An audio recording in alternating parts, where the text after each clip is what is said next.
Bien-aimés frères et sœurs, vous connaîtrez la vérité et la vérité vous affranchira. Ça, c'est pas moi qui le dis, c'est la Bible qui le dit.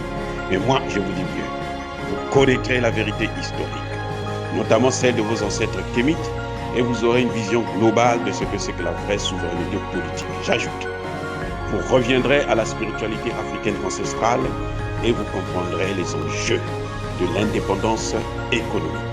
Et pour terminer, vous accepterez votre identité culturelle kémite et vous obtiendrez deux choses. La première, c'est la paix. La seconde, c'est le développement, à une condition.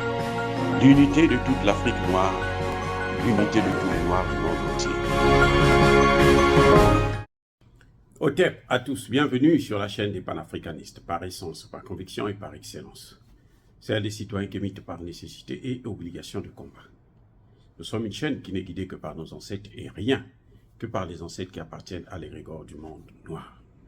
Par conséquent, nous ne croyons en aucun Dieu venu de l'étranger. Toutefois, cette vidéo n'est aucunement destinée à inciter à la haine ou à la violence, car nous menons un combat qui est d'abord et avant tout spirituel, intellectuel et démocratique, ensuite il est politique, géopolitique et géostratégique. Contre l'impérialisme, le colonialisme, le néocolonialisme et l'endocolonat, qui sont tous qualifiés de crimes contre l'humanité. Nous menons ce combat sur la base du principe fondamental que nous avons hérité de nos ancêtres kémites, qui est celui de la Mahat, c'est-à-dire solidarité, vérité et justice. Vous êtes donc en droit de connaître la vérité et nous avons l'obligation de vous dire la vérité, rien que la vérité, afin que justice soit rendue au continent africain. Et ça, c'est notre modeste contribution dans cette noble lutte en faveur de la souveraineté, la dignité, la solidarité et l'unité africaine. C'est exactement ça que nous appelons le panafricanisme. Eh oui, en parlant bien sûr du panafricanisme, qu'est-ce que le panafricanisme?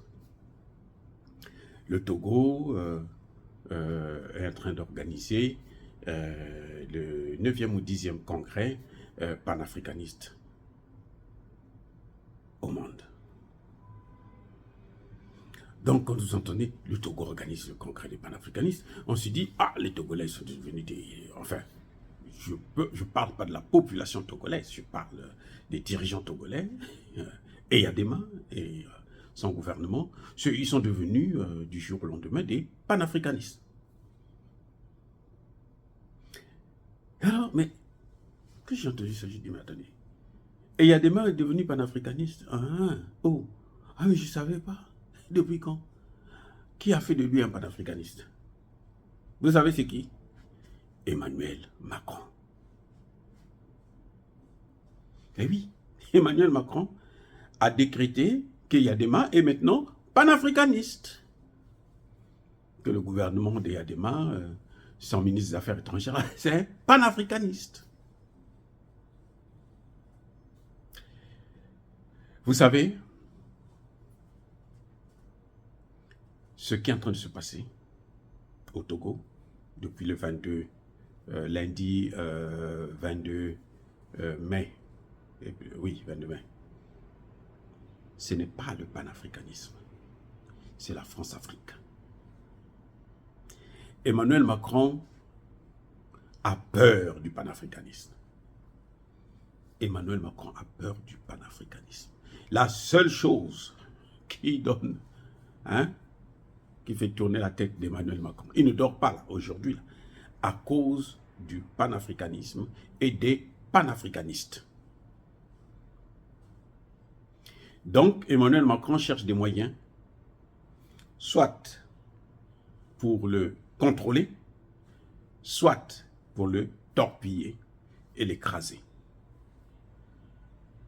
Ou encore, à la rigueur, mettre ça un peu en veilleuse pendant que lui, il est là au pouvoir.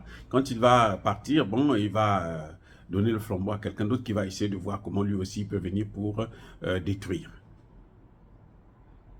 En fait, ce qui se passe au Togo, c'est le congrès France-Africain. C'est la France-Afrique encore. Donc, il veut nous faire croire que bon, c'est peut-être un deuxième panafricanisme, le panafricanisme des traîtres, le panafricaniste des incompétents, le panafricanisme des voyous, les panafricanistes des ennemis de l'Afrique, les panafricanistes blancs à peau noire.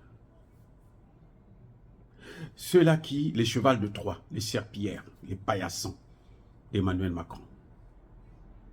Comme les Yadema.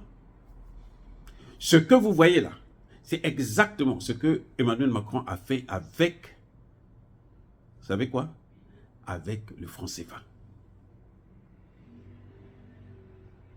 Ce que vous voyez là, c'est ce que Emmanuel Macron a fait avec le franc CFA. Emmanuel Macron quitte l'Élysée. Il vient jusqu'en Côte d'Ivoire. Il dit, ah, le franc CFA n'est pas bon. Il faut maintenant créer l'écho. Tout le monde se dit, mais l'écho, c'est quoi? Ça, c'est quel écho encore? Comment ils écrivent ça?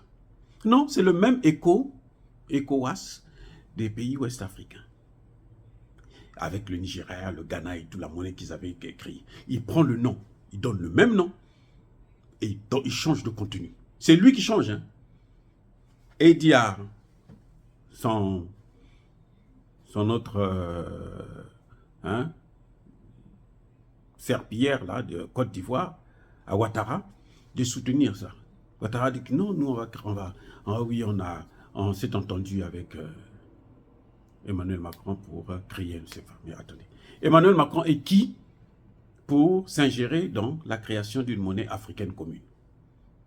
Ouest-africaine, que ce soit ouest-africaine commune. Il est qui? Est-ce que lui, on a même besoin de l'inviter? Donc, il a pris le nom, il a mis un autre contenu et il a imposé ça aux Ouest-Africains. Et malheureusement, les pays comme le Nigeria, le Ghana, n'ont pas eu la force de rejeter ça et de maintenir leur position. Ils ont refusé, certes, c'est déjà très bien, mais ils n'ont pas mis Emmanuel Macron à sa place. Ils n'ont pas mis Alassane Ouattara à sa place. Imaginez quoi?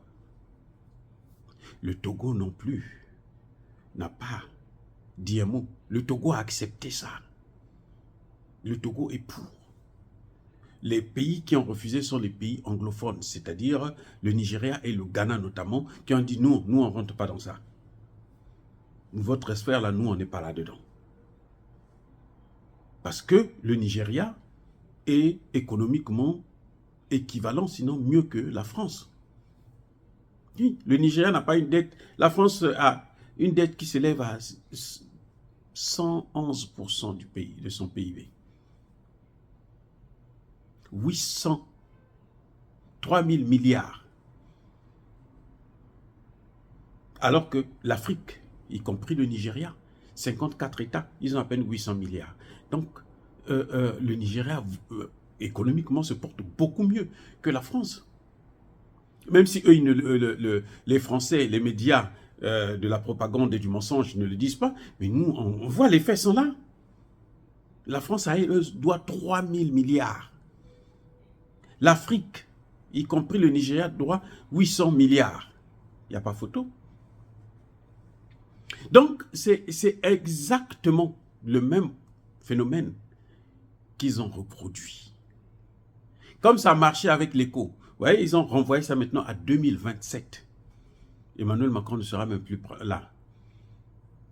Et ça leur donne le temps de voir comment ils peuvent continuer à torpiller, quels sont les moyens qu'ils peuvent faire pour détruire. C'est ce qu'ils veulent faire aussi avec le congrès de panafricanistes au Togo, à Lomé. Exactement la même chose. Et les mêmes causes produisent les mêmes effets. Donc, ils cherchent à contrôler et au pire des cas, à détruire le mouvement, à massacrer les panafricanistes, à organiser ça pour avoir pour mieux comprendre comment ça fonctionne et quels sont les vrais. C'est eux maintenant qui vont dire, bon, si cet organisme ne vous reconnaît pas comme étant panafricaniste, eh bien, vous n'êtes pas un panafricaniste. Pour être panafricaniste, il faut avoir le cachet, par exemple, de Eyadema, de son ministre des Affaires étrangères, ainsi de suite. Et si vous n'êtes pas dans cette catégorie-là, donc vous êtes l'ennemi de l'Afrique. Et eux, ils ont le droit de vous détruire, de vous poursuivre, de vous créer tous les problèmes du monde. Voilà ce qui est en train de se passer au Togo. Emmanuel Macron reprend encore son idiotie, ses imbécilités. Et il pense que nous sommes si bêtes pour continuer à tomber dans ce mouvement. Mais ce qu'il ne comprend pas, justement, c'est que le panafricanisme, ce n'est pas le CFA. Parce que si il y a des mains, si le Togo était devenu un pays, c'était le gouvernement là, c'était des panafricanistes, eh bien la première des choses, c'est qu'ils allaient sortir du franc CFA, sans avoir même besoin de créer la monnaie commune de l'Afrique de l'Ouest. Non, lui-même, le Togo, devrait sortir, dire que non, moi je n'utilise plus ça. Parce que ce que Eyadema est en train de faire, c'est salir la mémoire d'Olympio. Sylvanus Olympio, c'était un grand panafricain. Il a été tué là. Il était en train de travailler sur une monnaie commune africaine. Donc, le vrai Togolais, il a ça dans le sang. C'est-à-dire que, je ne sais pas, c'est-à-dire que les gens ne comprennent pas le pouvoir qu'ils ont. Le vrai Togolais, le Togolais panafricaniste, il a ça dans le sang. L'esprit de Sylvanus Olympio. Il a ça dans le sang. Et le sang, il parle. Et on reconnaît que c'est un panafricaniste par ses positions concernant le CFA, concernant la colonisation, concernant la présence des bases militaires françaises.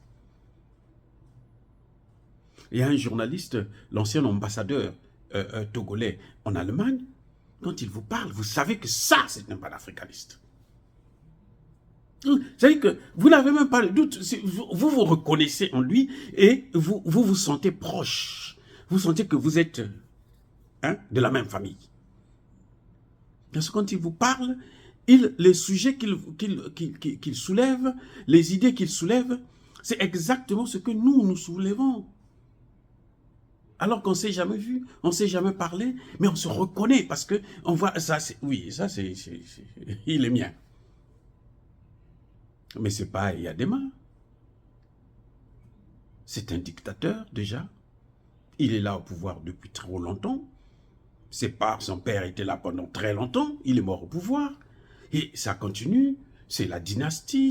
Il n'y a aucun respect. On tue les gens n'importe comment. On emprisonne les opposants. Ainsi de suite. Ça, c'est pas le panafricanisme.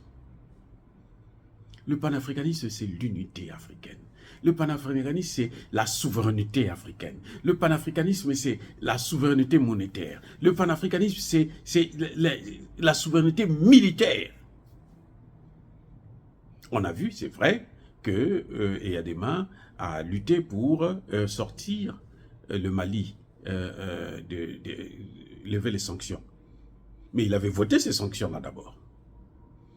Et pour s'il a travaillé là-dessus, c'est parce qu'il avait eu l'accord de Macron, qui a vu que le peuple était tellement soulevé derrière Macron et que plus il continue avec ses sanctions, plus c'est Emmanuel Macron qui payait. Vous savez, depuis qu'il a enlevé les sanctions, Emmanuel Macron respire un peu, mais avant il ne respirait plus. Donc ils ont envoyé l'autre pour aller faire le boulot. Mais ce n'est pas de lui-même qu'il a pris l'initiative pour aller discuter pour le Mali. Non, puisqu'il avait condamné, il avait signé les sanctions. Il n'avait pas refusé. Il pouvait faire comme la Guinée. La Guinée avait dit, moi je ne signe pas ces sanctions, je ne suis pas signataire de ces sanctions, ça ne me regarde, ça ne me concerne pas. Voilà, c'est ça qu'on appelle le panafricanisme, c'est ça. C'est-à-dire ne pas laisser les Occidentaux venir imposer leur politique en Afrique. Mais c'est la bonne nouvelle, c'est que le panafricanisme que nous faisons aujourd'hui, ce n'est pas un mouvement d'un individu. Il n'y a personne, le chef du panafricanisme en Afrique, ou dans le monde, ou dans la diaspora. Non, personne n'est le chef. On est tous panafricanistes, on se reconnaît par rapport à nos idées que nous développons. Et c'est ça justement la difficulté qu'ils auront, puisqu'ils ne peuvent pas. Ils ne peuvent pas nous neutraliser. Ils ne peuvent pas. Et puis aujourd'hui, c'est tellement entré dans l'âme des Africains que l'erreur que Emmanuel Macron en train de faire, c'est que ces France-Africains-là, on risque de les broyer. Ils risquent d'être phagocytés par le panafricanisme, le vrai panafricanisme. C'est ça le problème. En voulant jouer avec le panafricanisme, ils risquent d'être avalés par le même panafricanisme, le vrai panafricanisme. Et on risque de faire d'eux des panafricanistes. Parce que le combat que nous menons, ce n'est pas un combat pour un pays africain. C'est pour le continent africain. Y compris le Togo. Voilà, bien-aimés frères et sœurs, encore une fois, je persiste et je signe. Soyez bénis, abondamment bénis par le Dieu des Kémites et par nos ancêtres angélisés. Mais que tous ceux qui persécutent le continent africain, tous ceux qui le pillent et le déstabilisent, qu'ils soient noirs, blancs, chinois, arabes, indiens, cubains, ou quoi qu'ils soient maudits, punis, foudroyés, neutralisés, effacés, écrasés par ce Dieu des Kémites et par nos ancêtres angélisés. Vive l'Afrique éternelle. J'ai dit et j'assume.